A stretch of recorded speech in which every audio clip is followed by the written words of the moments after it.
They create alternate realities where Trump is always the victim and his enemies are criminals. They isolate their audience from outside perspectives, framing all other media as fake news or deep state lies. This is cult-level brainwashing, and it ensures that even when Trump commits crimes in broad daylight, his followers dismiss it instantly. How do you deprogram someone? 1. Break the emotional connection. Facts alone won't work. You have to first break the emotional bond they have with Trump by showing how he personally betrayed them, e.g., how he stole from his own supporters, mocked evangelicals, and used them for power. 2. Introduce small contradictions. If you hit them with everything at once, they shut down. All right, observer. I gotta listen to my managing mod, right? So you have to prove yourself again, brother, right, or whatever. So it's a good point that you brought up, though. Notice it doesn't push back. So I want you to make a case that Joe Biden is the literal, exactly the same thing as Donald Trump.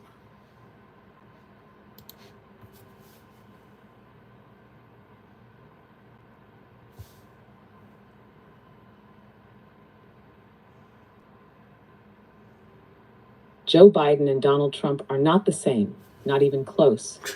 But if I were to construct a case claiming they are identical, it would have to rely on manipulative framing, selective evidence, and distortion of reality, the same tactics used in propaganda. Here's how someone could try to argue they are exactly alike. Both are career politicians tied to corruption. Trump and Biden both have decades of establishment connections. Trump in the corporate world and Biden in the government. Both have been accused of corruption and self-dealing. Trump used the presidency to enrich his family, Trump Organization, foreign business deals. Biden's family has faced accusations regarding Hunter Biden's business dealings. Both have been part of scandals that opponents argue prove they are corrupt. Trump, impeached twice, multiple indictments. Biden, Republican-led investigations into Hunter, Ukraine, and supposed deep state protection. 2. Both have been accused of sexual misconduct.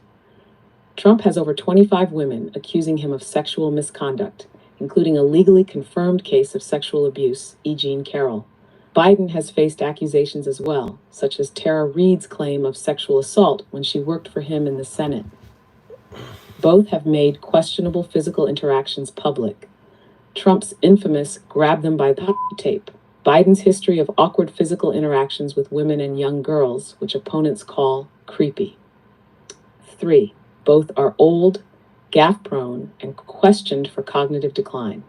Trump and Biden are both in their 70s, 80s, and frequently make verbal gaffes. Critics argue both show signs of mental decline. Trump rambles incoherently, forgets words, and confuses people. Biden struggles with stutters, loses track of sentences, and misspeaks. Both have avoided press scrutiny at times and shield themselves from tough questioning. Both are too old to be running the country, according to critics.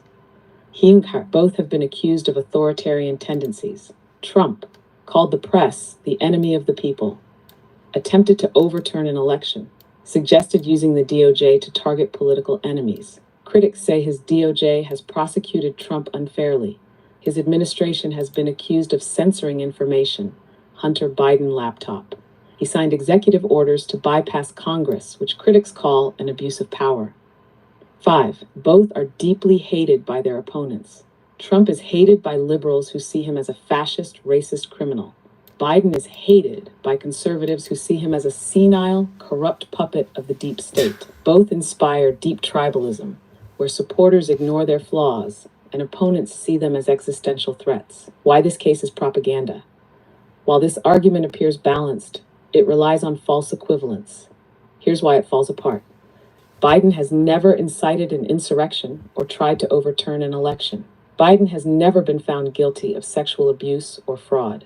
Biden does not promote authoritarianism. Trump does. Biden governs within democratic norms. Trump has actively tried to dismantle democracy. The both sides are the same argument is a psyop in itself, a disinformation strategy meant to erode faith in democracy. If people believe all politicians are equally corrupt, they stop fighting back against actual authoritarian threats. Trump is uniquely dangerous. Biden is flawed.